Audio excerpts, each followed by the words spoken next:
मंजिल उन्हीं को मिलती है जिनके सपनों में जान होती है। और मेरे दोस्त, पंखों से कुछ नहीं होता, हौसलों से उड़ान होती है। नमस्कार दोस्तों, स्वागत आप सभी का आपके अपने चैनल बेसिक नॉलेज में।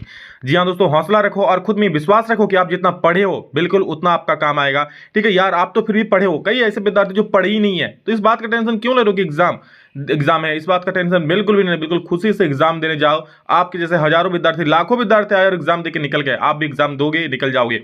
कोई टेंशन वाली बात ही नहीं है। ठीक है, मैं बता रहा हूँ ना, बहुत आसान एग्जाम होता है, देखना कितना मजा आएगा देने में। तो बस चलिए देखते हैं दोस्तों, आज हम लोग 40 ऑब्जेक्टिव 40 सब्जेक्ट देखेंगे। और जो वो भी ऑब्जेक्टिव कौन सा, जो झारखंड बोर्ड ने खुद जारी किया है दोस्तों आप लोगों का। ये काफी महत्वपूर्ण आप सभी के लिए, झारखंड बोर्ड का ऑफिशियल ऑब्जेक्टिव सवाल मैं आप लोगों को दिखाने वाला हूं। ठीक है, और उसके बाद 19 सब्जेक्टिव सवाल देखने वाले, बिल्कुल क्वेश्चन पेपर जैसा आप लोग का पेपर रहेगा, जैसा आप लोग का एग्जाम में पूछा जाएगा उसी प्रकार से। तो चलो देख लो और एग्जाम की तैयारी में और एक कदम आगे बढ़ा दो। ठीक है, और रिवीजन वीडियो महातांडव जल्द आने वाला है, उसको भी देखना, इसके बाद अपलोड कर दूंगा।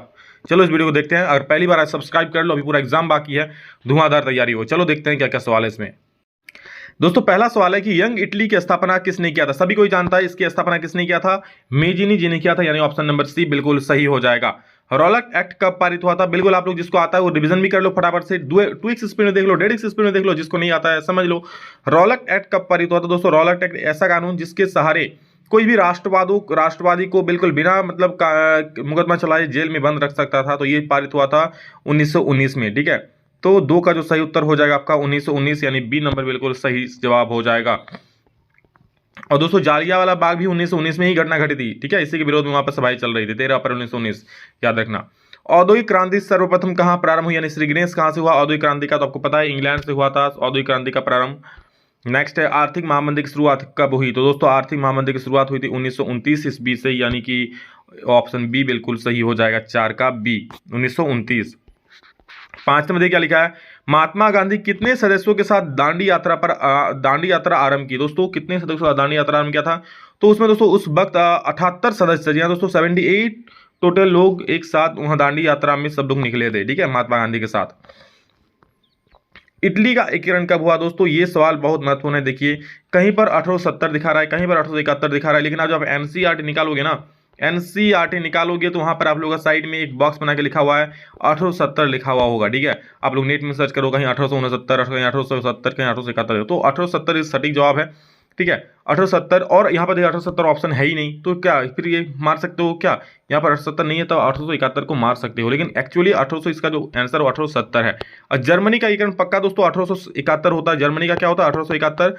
ठीक है, एनसीईआरटी मैंने खुद देखा है दोस्तों, तो 1870 लिखा हुआ इटली का, और जब 1870 ऑप्शन रहेगा तो उसी को मारना, 1871 यहाँ पर मार सकते हो, ऑप्शन चूंकि 1870 नहीं है।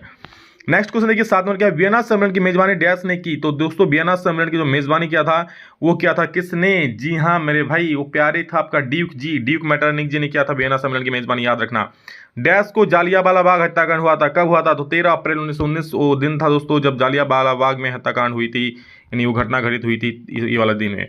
चलिए अगला सवाल देखते हैं क्या है। अगला सवाल आप लोग का 9 नंबर सवाल, चलिए देखते हैं 9 नंबर में क्या है। अब 9 नंबर दोस्तों देखिए, ये हिस्ट्री का हो गया, अब हम लोग भूगोल का देखेंगे। ठीक है, चलिए सभी का देख लेते हैं एक एक करके। भूगोल का सवाल क्या क्या है देख लीजिए यहाँ पर, सरकार निम्नलिखित में से कौन सी घोषणा फसलों को सहायता देने के लिए करती है, अधिकतम सहायता मूल्य, मध्यम सहायता मूल्य, न्यूनतम सहायता मूल्य की प्रभावी सहायता मूल्य, तो इसका सही उत्तर दोस्तों हो जाएगा जी हाँ न्यूनतम सहायता मूल्य। मतलब इतना मूल्य होना चाहिए हर एक वस्तु का कि उससे कम में कोई दाम सामान ना खरीदे, समझ लो, उसे हम लोग क्या बोलते हैं, न्यूनतम सहायता मूल्य, ऑप्शन नंबर सी बिल्कुल सही उत्तर हो जाएगा। नेक्स्ट क्वेश्चन चलिए देखते हैं। अगला सवाल क्या बोल रहा है, झारखंड में स्थित कोडरमा निम्नलिखित में से किस खनिज का अग्रणी उत्पादक है, तो इसका दोस्तों सही हो जाएगा अभ्रक। अभ्रक दोस्तों क्या कोडरमा का सही उत्पादक, मतलब सबसे ज्यादा उत्पादक कहाँ होता है, झारखंड में अभ्रक होता है, कोडरमा में। ठीक, मतलब कोडरमा में क्या होता है, अभ्रक होता है। किस मिट्टी में लौह धातु की अधिकता होती है, लौह धातु अधिकता मतलब लौह धातु अधिक मात्रा में पाया जाता है किसमें, लाल मिट्टी, काली मिट्टी, लैटराइट मिट्टी की कोई मिट्टी, तो कोई नहीं, किन में से याद रखना दोस्तों, लाल मिट्टी में दोस्तों यहाँ पे लौह धातु की अधिकता होती है, ऑप्शन नंबर ये बिल्कुल इसका सही उत्तर हो जाएगा, याद रख लेना। नेक्स्ट क्वेश्चन चलिए देखते हैं हम लोग। अगला सवाल क्या है, 17 नंबर बोल रहा है इनमें से कौन सी खरीफ फसल है दोस्तों, खरीफ फसल पूछ रहा है, ध्यान दे से देख लो, तो चावल दोस्तों खरीफ फसल हो जाएगा, चावल क्या है खरीफ फसल है, समझ रहे हो। और बाकी आप लोग देख सकते हो रबी फसल है, तो चावल क्या है खरीफ फसल हो जाएगा। अगला सवाल 18 नंबर देखो क्या बोला, श्रीलंका की कुल आबादी में सिंहलियों की आबादी कितनी है, तो ये हो जाएगा 74%, 74% दोस्तों श्रीलंका में सिंहली लोग की अभी बात करते हैं। कितनी भाषाओं को अनुसूचित भाषा का दर्जा दिया गया, तो टोटल दोस्तों याद रखना 22 भाषाओं को, जी हाँ दोस्तों, 22 भाषा को आप लोगों को अनुसूचित भाषा का दर्जा दिया गया है। अगला सवाल है, समवर्ती सूची में कितने विषय है? याद रखना, बहुत इंपॉर्टेंट सवाल है। समवर्ती सूची में दोस्तों 52 विषय है। समवर्ती सूची, समवर्ती सूची किसके अंतर्गत आता है? तो ये दोस्तों राज्य और आप लोग का केंद्र दोनों इस पर आप लोग का कोई भी नियम बना सकता है, ठीक है। याद रखना, ये पूछ सकता है कि समवर्ती सूची क्या है, या फिर संघीय सूची क्या है, या फिर राज्य सूची क्या है। तो राज्य सूची में दोस्तों सिर्फ उसमें राज्य ही कानून बना सकता है, राज्य ही कुछ भी सुधार कर सकता है। केंद्र सूची में मतलब संघ सूची में केंद्र को सुधार करता है, और जो आप लोग समवर्ती सूची में राज्य और केंद्र दोनों कानून बना सकता है, समझ रहे हो। अगला सवाल है, इनमें से कौन लोकतांत्रिक देश है? 27 नंबर देखो, सऊदी अरब, नाइजीरिया, भारत, इनमें से कोई नहीं। लोकतांत्रिक देश आप लोग बोल सकते हो क्या? अरे भाई साहब, मेरा प्यारा भारत है, और सोच क्या रहे हो। नेक्स्ट सवाल देखो, अगला क्वेश्चन 28 नंबर, भारत में कितने राष्ट्रीय दल मौजूद है? दोस्तों भारत में कितने राष्ट्रीय दल मौजूद है? 2, 3, 6, 7। तो टोटल दोस्तों 7 राष्ट्रीय दल मौजूद है भारत में, ठीक है, याद रखना। तो 28 का ये हो जाएगा 7। अगला सवाल देखो क्या है, ये सारे दोस्तों झारखंड बोर्ड द्वारा पूछा गया सवाल है, झारखंड बोर्ड का ऑफिशियल क्वेश्चन से आप देख सकते हो। भारतीय राष्ट्रीय कांग्रेस का गठन कब हुआ था? तो 1885 यानी 1885 में दोस्तों भारतीय राष्ट्रीय कांग्रेस का गठन हुआ था, याद रखना 1885 इसका सही उत्तर हो जाएगा। और अगला सवाल है, चुनाव आयोग द्वारा बहुजन समाज पार्टी को राष्ट्रीय दल का दर्जा डैश में प्राप्त हुआ? चुनाव आयोग द्वारा बहुजन समाज पार्टी मतलब बहुजन समाज पार्टी को राष्ट्रीय दल का दर्जा कब मिला? तो ये मिला था 1997 में, यानी कि ये वाला हो जाएगा।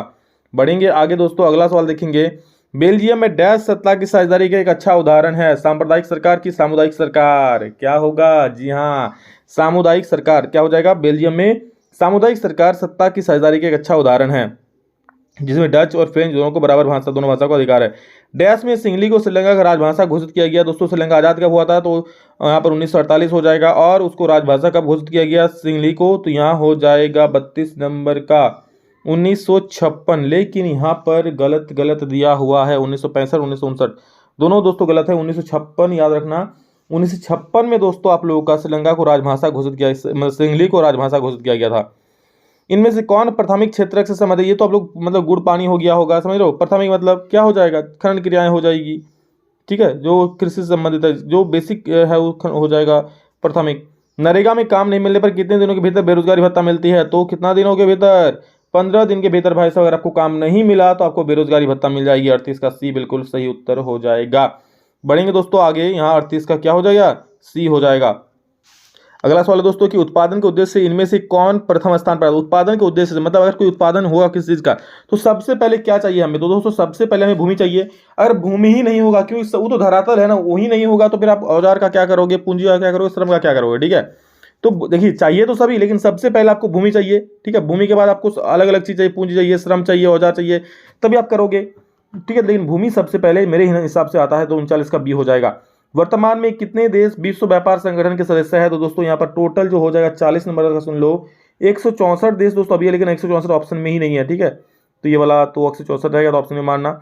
इनमें से कौन तृतीय क्षेत्र से संबंधित है? जो आप लोग का क्या सेवा क्षेत्र होता है वो तृतीय क्षेत्र होता है। मैं कई बार बता चुका हूँ, बैंकिंग दोस्तों क्या है? तृतीय क्षेत्र से संबंधित है। अगला सवाल देखेंगे, वैश्वीकरण के विगत 2 दशकों से द्रुत आगमन देखा गया है। वैश्वीकरण से विगत 2 दशकों से द्रुत आगमन देखा गया है क्या? देशों के बीच वस्तुओं सेवाओं और लोगों का, देशों के बीच वस्तुओं सेवाओं निवेश का, कि देश के बीच वस्तुओं सेवाओं लोगों का, कि इनमें से कोई नहीं? तो 42 का दोस्तों सही उत्तर हो जाएगा ऑप्शन नंबर बी, देश के बीच वस्तुओं सेवाओं और निवेश का। वैश्वीकरण में क्या होता है? देश के बीच क्या आदान प्रदान होता है? वस्तुओं का होता है, सेवाएं जाती है, निवेश होता है। वैश्वीकरण होता है तो समझ लो, एक देश दूसरे देश में जाकर निवेश करता है, वस्तुएं बेचता है, ये सारा चीज हो जाएगा। अगला हो जाएगा अब दोस्तों फिल इन द ब्लैंक्स, केंद्रीय सरकार की ओर से करेंसी नोट जारी करती है? तो भारतीय reserve bank, that is reserve bank of India. And मुद्रा विनिमय प्रक्रिया में डैश सहायक का काम करती है? मुद्रा विनिमय क्या करती है? मुद्रा विनिमय में क्या करते हैं? मध्यस्थता की भूमिका निभाती है, समझ रहे हो ना। मध्यस्थता मतलब क्या? पैसा मीडिएटर का काम करता है, पैसा दो सामान लो, उससे वो सामान लेगा तो आप पैसा ले लो, तो पैसा क्या? मध्यस्थता की भूमिका निभाता है रुपया, मुद्रा। कृषि क्षेत्र के श्रमिकों में डैश है? कृषि क्षेत्र के श्रमिकों में कौन सी बेरोजगारी होती है? अल्प की दीर्घ? अल्प बेरोजगारी होती है मेरे भाई। साल के कुछ महीनों काम मिलता है, साल के कुछ महीने काम नहीं मिलता है, तो अल्प बेरोजगारी हुआ ना। तो 45 का अल्प बेरोजगारी सही हो जाएगा। दोस्तों ये था आप लोगों का ऑब्जेक्टिव सवाल। चलिए अब सब्जेक्टिव सवालों को देख लेते हैं। कितना सब्जेक्टिव सवाल आप लोगों का? टोटल 19 सवाल है दोस्तों, बता दूं 1900 सवाल आप लोग एग्जाम के लिए महत्वपूर्ण है, ठीक है। और दोस्तों ऐसा नहीं कि हिस्ट्री भूगोल सब मिला करके उसमें है, ठीक है, आपको सब मिला दिया है सवाल, और इंपॉर्टेंट है तो देख लो। चलो देखते हैं, सभी को शेयर कर देना दोस्तों, ताकि सभी को उसका लाभ मिले। ज्यादा देख लो, मैं रटने को भी नहीं कहता हूँ, ठीक है। इसमें सब लोग बहुत सारा रिवाइज हो गया, जो नहीं पता उसको देख लो, क्योंकि हर एक क्वेश्चन महत्वपूर्ण है, जैक बोर्ड का है। इसका और एक सेट आएगा, ये देख लेना, ठीक है। इसमें 3 सेट था टोटल। चलो देखते हैं अगला सवालों को। तो दोस्तों सबसे पहला सवाल है, भारत की 3 प्रमुख खरीफ और रबी फसलों के नाम बताइए। 3 प्रमुख रबी और खरीफ फसल का नाम बोलने बोला आपको। तो देख लो दोस्तों, 3 प्रमुख खरीफ फसल नाम है चावल, कपास और मक्का। याद रखना, ये आप लोग का 3 प्रमुख खरीफ फसल है। और रबी फसल की बात करें तो गेहूं हो जाएगा, जौ हो जाएगा, चना हो जाएगा, ठीक है। अब ये भी सुन लो ट्रिक में कि खरीफ फसलें दोस्तों जून जुलाई में बो देते हैं हम लोग। खरीफ फसलें कब? जून जुलाई में बो देते हैं। और रबी फसलें कब बुआई होती है रबी फसलों की? तो अक्टूबर नवंबर में। खरीफ फसलें दोस्तों जब बरसात आती है ना, तब बुआई होती है। बरसात में किसकी बुआई? धान की बुआई होती है, इसलिए धान को क्या बोलते हैं हम लोग? खरीफ फसल बोलते हैं। यहाँ देख सकते हो चावल है, चावल धान ही, मतलब चावल तो बुआई नहीं होती, धान होता है, समझ रहे हो ना। तो खरीफ फसल जून जुलाई में बोई। तो जून जुलाई में दोस्तों जो बरसात का सीजन में मक्का बोया जाता है, बरसात बरसात में देखे होंगे आप लोग। और रबी फसल मतलब आप लोग किस में बोया जाता है? अक्टूबर नवंबर में। तो अक्टूबर नवंबर किसका दिन चलता है? ठंडा का दिन चलता है। ठंडा में क्या होता है? गेहूं लगाते हैं, जौ लगाते हैं, चना लगाते हैं ना, और अभी खाते हो आराम से। चलो अगला देखते हैं, नेक्स्ट क्वेश्चन क्या है। अरे भाई रुक ना, तू काहे डिस्टर्ब करने आ। अगला सवाल देखते हैं, विदेशी निवेश से क्या तात्पर्य? बहुत महत्वपूर्ण सवाल दोस्तों। विदेशी निवेश से क्या तात्पर्य है? तो याद रखना, जब कोई बाहरी देश या कंपनी, ठीक है, क्या बोल रहा है कि जब कोई बाहरी देश या कंपनी हमारे देश में या हमारे देश की कंपनियों में निवेश करता है, तो उसे विदेशी निवेश करते हैं। समझ रहे हो? क्वेश्चन आ सकता है कि विदेशी निवेश और विदेशी व्यापार में क्या है। तो दोस्तों जब बहुत सारे देश मतलब अंतर्राष्ट्रीय बाजार में व्यापार करते हैं तो उसे विदेशी व्यापार कहते हैं, ठीक है। और जब मतलब हमारा देश जाकर विदेश में जाकर व्यापार करते हैं तो विदेशी व्यापार हो जाएगा। विदेशी निवेश, हमारा देश जाकर विदेश में निवेश करेगा। व्यापार मतलब क्या? कोई सामान बना रहा है, बेच रहा है। अब हमारा देश क्या कर जाके कंपनियों में निवेश कर रहा है, भाई मैं तुमसे पार्टनरशिप कर रहा हूं, मैं तुमको इतना करोड़ रुपया दे दूं, मुझे अपने कंपनी में पार्टनरशिप दे दो, तो ये विदेशी निवेश हो जाएगा। तो इस चीज देखो क्या है निवेश। जब कोई बाहरी देश हम देश या कंपनी द्वारा हमारे देश में या हमारे देश के कंपनियों में निवेश करता है तो उसे विदेशी निवेश बोलते हैं। समझ लो। और जब वस्तु उत्पादन हो गया, तैयार हो गया और वो बाजार में बेचा रहा है तो उसे व्यापार बोलेंगे, विदेशी व्यापार, ठीक है। वस्तु विनिमय किसे कहते हैं? बहुत अच्छा सवाल है, देख लो। किसी एक वस्तु को देखकर दूसरे वस्तु का लेना ही वस्तु विनिमय कहलाता। सॉरी, यहां पर देखकर नहीं, देकर होगा। किसी एक वस्तु को देकर दूसरे वस्तु का लेना ही क्या कहलाता है? वस्तु विनिमय कहलाता है। मतलब आप वस्तु विनिमय क्या होता है? वस्तु का विनिमय, मतलब आप कोई वस्तु दे रहे हो, उसके बाद आप कोई दूसरा वस्तु ले रहे हो। जैसे मान लो आपको चाहिए क्या? आपको चाहिए पैंट शर्ट, ठीक है। तो आप चल गए दुकान में पैंट शर्ट का, और उसको चाहिए पैंट शर्ट की दुकान में क्या चाहिए? उसको चाहिए गेहूं। तो आप एक बोरा गेहूं ले जाकर उसको दे दिए और उसके बदले में पैंट शर्ट ले लिए, तो ये वस्तु विनिमय हो गया। पहले के समय में दोस्तों ये वस्तु विनिमय होता था। पहले के समय जब मुद्रा प्रचलित नहीं थी, तब किसी एक वस्तु को देकर दूसरी वस्तु अपनी जरूरत के अनुसार ली जाती थी। भारत में लौह अयस्क के किन्हीं 3 वितरण क्षेत्रों के नाम लिखे। तो लौह अयस्क का 3 वितरण क्षेत्र क्या है? देख लो, झारखंड है, कर्नाटक है और उड़ीसा है, ठीक है। क्या क्या? झारखंड है, कर्नाटक है और उड़ीसा। याद रखना, झारखंड, कर्नाटक और उड़ीसा। अगला सवाल देखो क्या है आप लोग का, भारत में प्रमुख कोयला क्षेत्रों के नाम दे। तो प्रमुख कोयला क्षेत्र क्या क्या है? भारत में सबसे प्रमुख कोयला क्षेत्रों का नाम है झारखंड, उड़ीसा तथा छत्तीसगढ़। इसमें दोस्तों सबसे अधिक मात्रा में कोयला पाया जाता है। इसके अलावा दोस्तों बहुत सारे नदी घाटी क्षेत्र होता है जिसमें प्रमुख रूप से कोयला पाई जाती है। समझ रहे हो? नेक्स्ट क्वेश्चन चलिए देखते हैं। अगला सवाल क्या है हम लोग का। अगला बोल रहा है, सरकारें अधिक विदेशी निवेश आकर्षित करने का प्रयास क्यों करती है? सरकारों को अधिक विदेशी निवेश क्यों चाहिए? तो क्योंकि देखिए क्या कारण है, निम्नलिखित कारण क्या क्या है। यह आर्थिक गतिविधियों को करने के लिए आवश्यक पूंजी प्रदान करता है। अगर विदेशी निवेश होगा तो आर्थिक गतिविधियों करने के लिए पूंजी मिलेगा ना, जो बदले में सकल घरेलू उत्पाद की वृद्धि होगी, मतलब बढ़ावा होगा, ठीक है। तो सरकारें अधिक विदेशी निवेश आकर्षित करने का प्रयास क्यों करती है? मतलब बाहर का कोई कंपनी, विदेश का कोई कंपनी आकर हमारे देश में निवेश करे, यही तो सरकार चाहती है। उससे हमें क्या पैसा मिलेगा, उसके बदले जीडीपी बढ़ेगा। समझ रहे हो? रोजगार के अवसरों में वृद्धि होती है। अब बाहर का कोई फैक्ट्री आके, कंपनी आके हमारे देश में फैक्ट्री लगाएगा तो वहां के आसपास के लोग इसमें काम मिलेगा, तो रोजगार बढ़ेगा, सरकार के लिए आवश्यक आय प्रदान करेगा। और ये जो कंपनी लगेगी तो इससे टैक्स भी तो सरकार को देगी, जिससे सरकार का आय बढ़ेगा और आगे बढ़ेंगे। गंगा जल के प्रदूषण की किन्हीं 3 पंक्तियों का उल्लेख कीजिए। 3 गंगा जल के प्रदूषण के 3 कारणों का उल्लेख कीजिए बोला। तो 3 कारण क्या क्या देख लो। औद्योगिक इकाइयों से निकलने वाले प्रदूषक रसायनों का गंगा जल में मिलना। जो दोस्तों फैक्ट्री होता है, ठीक है, उसमें जो रसायन निकलते हैं फैक्ट्रियों से, वो क्या गंगा जल में मिल जाता है, उसको प्रदूषित कर देते हैं। नगरीय कचरों का गंगा जल में मिलना, जो नगर का पूरा शहर का जो कचरा होता है वो जाकर गंगा जल में मिल जाता है, वो भी गंगा जल को प्रदूषित करता है। और क्या, गंगा के जल में अस्थियों का विसर्जन। दोस्तों जब अस्थि का विसर्जन होता है गंगा जल में तो भी दोस्तों गंगा जल प्रदूषण हो जाता है। अगला सवाल है, प्राकृतिक संसाधन क्या है, स्पष्ट कीजिए। तो ऐसे संसाधन जिसे प्रकृति ने हमें दिए हैं, जिसे इनके निर्माण में मनुष्य का कोई हाथ नहीं है, उसे प्राकृतिक संसाधन कहते हैं। मतलब ऐसा संसाधन जो अपने आप तैयार हो गया, जिसको हम नहीं तैयार किए हैं, ठीक है, जिसको प्रकृति ने हमें दिया, उसे प्राकृतिक संसाधन कहते हैं। जैसे भूमि हो गया, पहाड़, नदी, जंगल, खनिज आदि, ये सब तो अपने आप उग गए हैं ना, जिसे प्राकृतिक खनिज बोलते हैं। पहाड़, पर्वत, ये सारे प्राकृतिक खनिज है, सभी चीजें प्रकृति ने हमें प्रदान की हैं, इसीलिए इन्हें प्राकृतिक संसाधन कहते हैं। क्या कारण है कि बैंक कुछ कर्जदारों को कर्ज देने के लिए, कर्जदारों नहीं दोस्तों, कर्जदारों, बहुत इंपॉर्टेंट सवाल है, देख लो, कर्ज देने के लिए तैयार नहीं होते। क्या कारण होता है दोस्तों कि बैंक क्या करता है, कुछ कर्जदारों को लोन नहीं देते हैं, सबको, मतलब सबको तो थोड़ी दे देंगे, उसका भी तो कुछ क्राइटेरिया है देखने का। देखो, बैंक कुछ कर्जदारों को कर्ज देने के लिए, क्या बोल रहा है, बैंक कुछ कर्जदारों को कर्ज देने के लिए तैयार नहीं होते, क्योंकि ये भरोसेमंद कर्जदार नहीं होते, ठीक है। अब मान लो पैसा लिया, भाग गया, तो अर्थात वे ऋण की शर्तों को पूरा नहीं कर पाते हैं, ठीक है। आप जब बैंक में लोन लेने जाओगे, आपके पास कुछ तो प्रूफ चाहिए कि हाँ आप पैसा लौटा पाओगे या नहीं। कोई ऐरा गैरा उठ के चल जाएगा बैंक में लोन लेने, ले लेगा लाख 1.5 लाख का और लौटाएगा नहीं, तो बैंक तो आपको उससे पहले इन्वेस्टिगेशन करेगा ना, हाँ आपके पास कितना है, आप क्या सच में लौटा सकते हो कि नहीं। तो सभी को तो लोन नहीं दे सकता, सभी को ऋण नहीं दे सकता।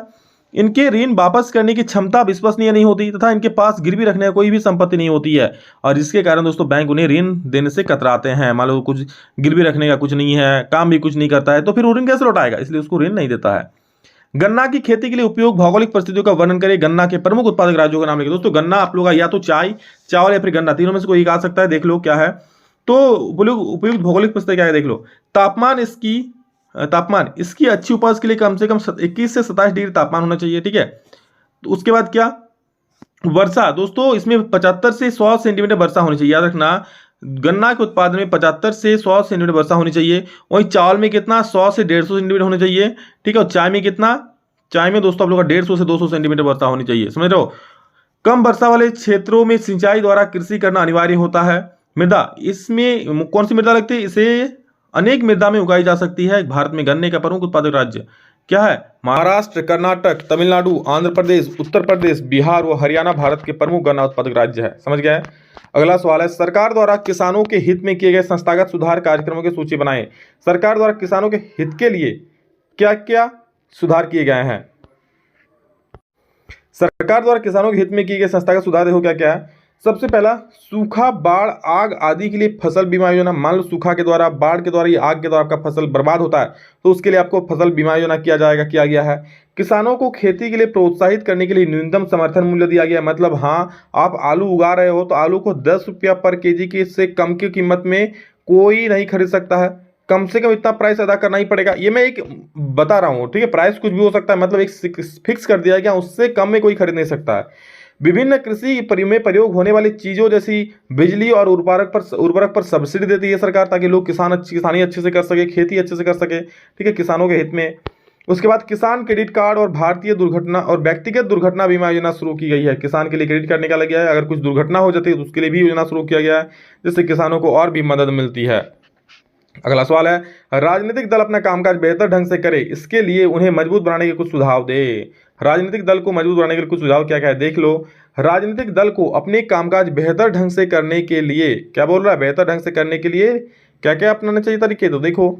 सबसे पहला, दलों के खर्च का प्रबंध राज्य करे, जिससे वे दल, कंपनी और व्यक्तियों के प्रभाव में ना आए। मतलब क्या, जो भी राजनीतिक दल है आप लोग का, ठीक है, उसका जो चुनाव लड़ने का खर्च है वो क्या राज्य अदा करे, ठीक है, ताकि वही दल जो होगा, जो वो राष्ट्रीय जो पार्टी होगा, वो किसी कंपनी या फिर कोई व्यक्ति के प्रभाव में ना आए। इसके साथ ही प्रत्येक उम्मीदवार की संपत्ति का ब्यौरा उससे मांगा जाए कि हाँ किसका कितना संपत्ति है, ये भी मांगा जाए। ये तो दोस्तों चुनाव से पहले ही मांगता ही है जो चुनाव में खड़ा होता है। धन या पद के लोभ में विभिन्न प्रतिनिधि बदल लेते हैं। धन या पद के लोभ में दोस्तों विभिन्न प्रतिनिधि दल बदल लेते हैं, अतः इस तरह की प्रक्रिया पर रोक लेनी चाहिए। मान लो आप जीतते किसी और पार्टी से हो, अच्छा लगा किसी और पार्टी में, ये दल बदलू हो गया ना, तो ये इस पर भी रोक लगनी चाहिए। आप जीते किसी और पार्टी से, आपको वोट दिया किसी और पार्टी का देख करके आप चल जाओगे दूसरे पार्टी में, ये तो गलत है। दलों को सभी स्तरों पर महिलाओं के लिए सीटें आरक्षित करनी चाहिए। दोस्तों दलों को सभी स्तर पर, ठीक है, जहां होता है चुनाव, वहां पर महिलाओं के लिए सीटें आरक्षित करनी चाहिए। पार्टियों को कानून और नीतियां निर्धारित करनी चाहिए। जो राजनीतिक पार्टी उसको क्या कानून और नीतियां निर्धारित करनी चाहिए कि उसके पार्टी का क्या कानून है, क्या रूल्स है, सभी निर्धारित करनी चाहिए। ऊंचे पदों के लिए निष्पक्ष चुनाव होने चाहिए। जो पार्टी में ऊंचे पद होगा, अध्यक्ष का पद, ठीक है, सचिव का पद, उसमें निष्पक्ष होना चाहिए। ऐसा नहीं जो पहले अध्यक्ष था उसी का बेटा अध्यक्ष बनेगा, बिल्कुल भी नहीं। जो सच में हकदार हो वही बनना चाहिए, ताकि वो आगे बढ़ा सके पार्टी को। जनता के हित में कार्य करने के इच्छुक व्यक्ति को पार्टी में शामिल करना चाहिए। और मान लो कोई ऐसा व्यक्ति है जो जनता के हित में काम करना चाहता है, उसको पार्टी में शामिल कर लेना चाहिए। आम नागरिक जब स्वयं राजनीति में भाग लेगा तभी सुधार संभव है। दोस्तों हम और आप जैसे लोग जब राजनीति में भाग लेंगे तभी सुधार संभव होगा। अगला सवाल है वर्षा जल संग्रहण के क्या उद्देश्य है। तो दोस्तों क्या क्या उद्देश्य है देख ही लो आप खुद से। वर्षा जल संग्रहण के द्वारा भूमि के जलस्तर को ऊंचा बनाए रखना। वर्षा जल संग्रह करोगे, खड़ा रखोगे वर्षा जल को आप लोग, तो इससे क्या भूमि का जो जलस्तर होगा दोस्तों धीरे धीरे ऊपर बढ़ेगा, समझ रहे हो। आर्द्रता बनी रहेगी। दैनिक जीवन में पानी की आवश्यकता की पूर्ति करना, जैसे नहाने का पानी, धोने का पानी, दैनिक जीवन में पानी की आवश्यकता को पूर्ति करना, ठीक है। इस प्रकार इसलिए भी दोस्तों वर्षा जल का संग्रहण आवश्यक है, जैसे नहाने का, धोने का पानी, सभी का अच्छे से। वर्षा जल संग्रहण के द्वारा कृषि में पानी की कमी को दूर करना। वर्षा जल संग्रहण के द्वारा दोस्तों कृषि में क्या पानी की कमी को दूर करना। वर्षा जल स्टोर करके रखो जिसका आप लोग सिंचाई में प्रयोग कर सकते हो बाद में, समझ रहे हो। नेक्स्ट क्वेश्चन दोस्तों है गर्मी के दिनों में पानी की कमी को दूर करना। गर्मी के दिनों में जो पानी की कमी होता है उसे भी दूर करना। और ब्रेटन वुड्स समझौते का क्या अर्थ है। तो देखो बहुत फेमस सवाल है ये, हो सकता है छप भी चुका होगा, देख लो। द्वितीय विश्व युद्ध के पश्चात विश्व के औद्योगिक राष्ट्र के सामने विश्व अर्थव्यवस्था को स्थिरता प्रदान करने की एक चुनौती थी। क्या होगा, विश्व जब द्वितीय विश्व युद्ध हुआ तो सारे देश तितर बितर हो चुके थे, सारे औद्योगिक मतलब अर्थशास्त्र सबका, अर्थशास्त्र बोले सभी का अर्थव्यवस्था बिगड़ चुका था, ठीक है। तो विश्व के औद्योगिक राष्ट्र जो थे उसके सामने विश्व की अर्थव्यवस्था को स्थिरता प्रदान करने की एक चुनौती थी।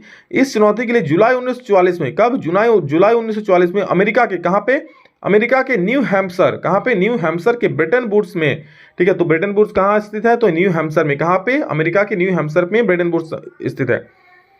के एक सम्मेलन में का एक सम्मेलन आयोजन किया गया, मतलब ब्रेटन वुड्स कहाँ आयोजन किया गया, ब्रेटन वुड्स जगह पे, न्यू हैम्पशर जगह, अमेरिका के न्यू हैम्पशर जगह के ब्रेटन वुड्स में एक सम्मेलन का आयोजन किया गया। सदस्य देशों के विदेशी व्यापार, सदस्य देशों के विदेशी व्यापार में लाभ और घाटे से निपटने के लिए ब्रेटन वुड्स सम्मेलन में ही अंतर्राष्ट्रीय मुद्रा कोष की स्थापना की गई, ठीक है।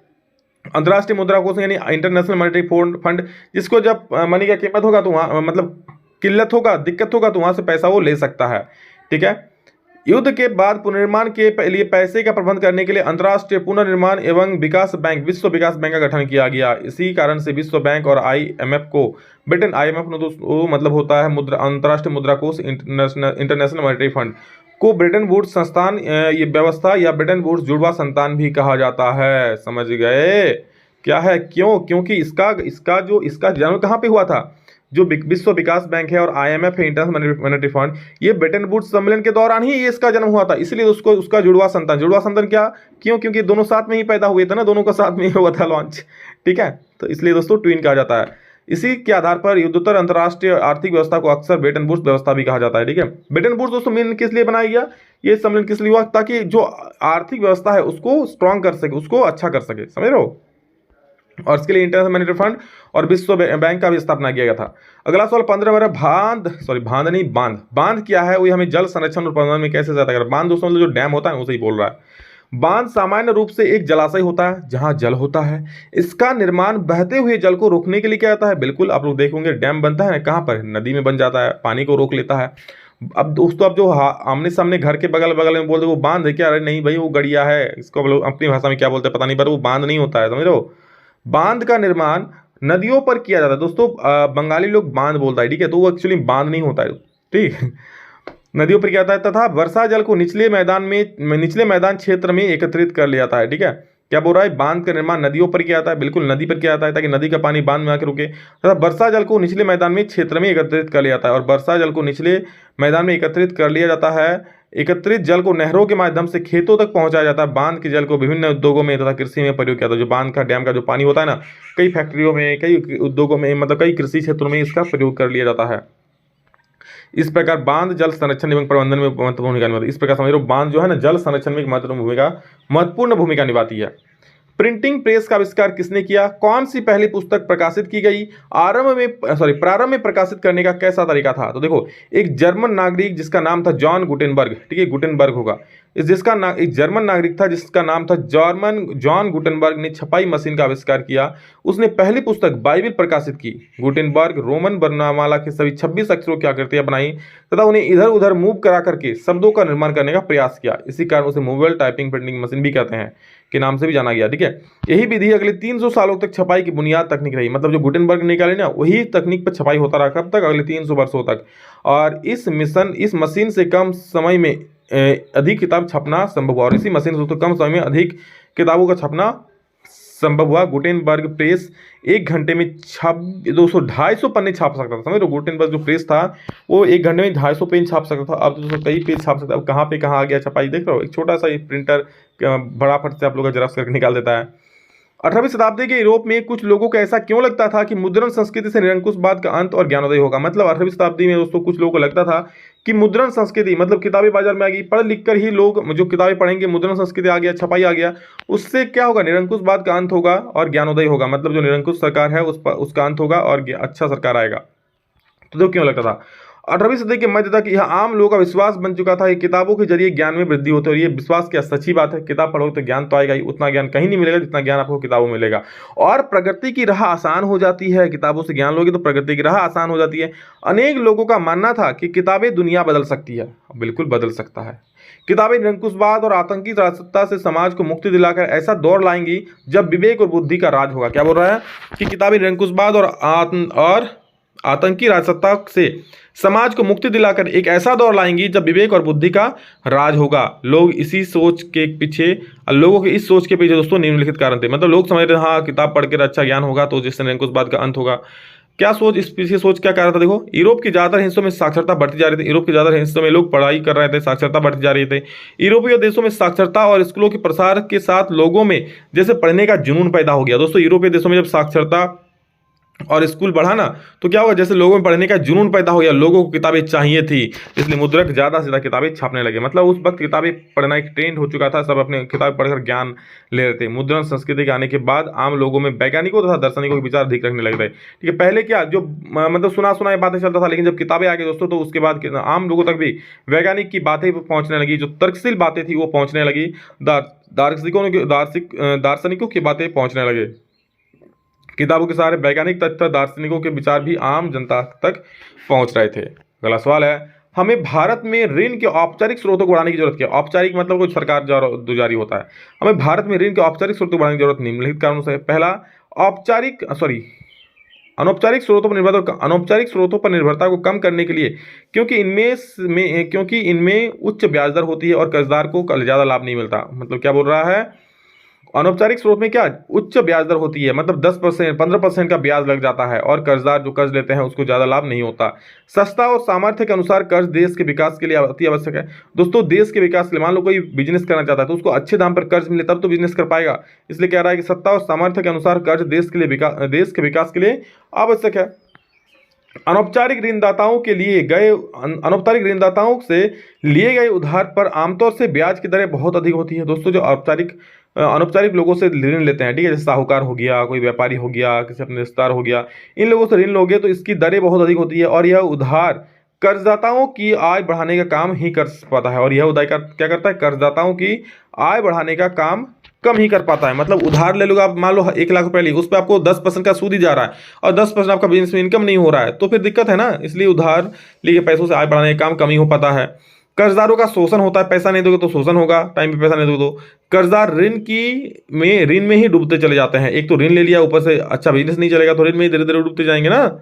महात्मा गांधी ने कहा कि स्वराज की लड़ाई दरअसल अभिव्यक्ति, प्रेस और सामूहिकता की लड़ाई है। तो व्याख्या करें, जो क्या है, महात्मा गांधी ने स्वराज की लड़ाई को दरअसल अभिव्यक्ति, प्रेस और सामूहिकता के लिए लड़ाई कहा था। ठीक है, क्या कहा था, सामूहिकता के लिए लड़ाई कहा, क्योंकि ब्रिटिश भारत की सरकार इन तीन आजादियों को दबाने की कोशिश कर रही थी। क्या क्या, अभिव्यक्ति की आजादी, प्रेस की आजादी और सामूहिकता की आजादी। ठीक है, प्रेस की आजादी मतलब क्या, खुलकर भैया कुछ छाप नहीं सकता प्रेस, जैसे अभी न्यूज रिपोर्टर वाला कुछ भी खुलकर बोल देता है ना, अभी तो कुछ भी खुलकर बोल देता है, जैसे मनीष कश्यप हो गया, ठीक है, बड़े जो हो गया, कुछ भी खुलकर बोल देता है सरकार को। तो पहले ऐसा नहीं था, पहले आप लोग का ऐसा नहीं, पहले क्या कुछ साल पहले ही ऐसा नहीं था, जो भारत के भी न्यूज रिपोर्टर सब ऐसा नहीं बोलते थे। लेकिन उस वक्त तो और भी नहीं था, महात्मा गांधी मतलब जो देश आजाद नहीं हुआ था उस वक्त प्रेस की आजादी नहीं थी। ब्रिटिश सरकार मतलब ऐसा कुछ बोलो जो ब्रिटिश सरकार को अच्छा लगना चाहिए, समझ रहे हो, और उसको बुरा लग जाए तो फिर दिक्कत हो जाएगा। सामूहिकता की लड़ाई थी, तो इस प्रकार से दोस्तों था, उसको दबाने की कोशिश कर रही थी कौन, ब्रिटिश सरकार। लोगों की स्वतंत्र अभिव्यक्ति, पत्र पत्रिकाओं की वास्तविकता को व्यक्त करने की आजादी और सामूहिक जनमत को बल प्रयोग और मनमाने कानूनों के द्वारा दबाया जा रहा था। क्या हुआ, लोगों की जो स्वतंत्र अभिव्यक्ति थी, हाँ स्वतंत्र रहेंगे, पत्र पत्रिकाओं की वास्तविकता को व्यक्त करने, मतलब क्या अंग्रेज जो कुकर्म कर रहे हैं, अंग्रेज जो कहर ढा रहे हैं भारतीयों पर, उसको छापने का आज़ादी नहीं था। सामूहिक जनमत, एक जगह बैठ करके सब हम बात करेंगे, अंग्रेज के विरुद्ध लड़ेंगे, ये भी आज़ादी नहीं था।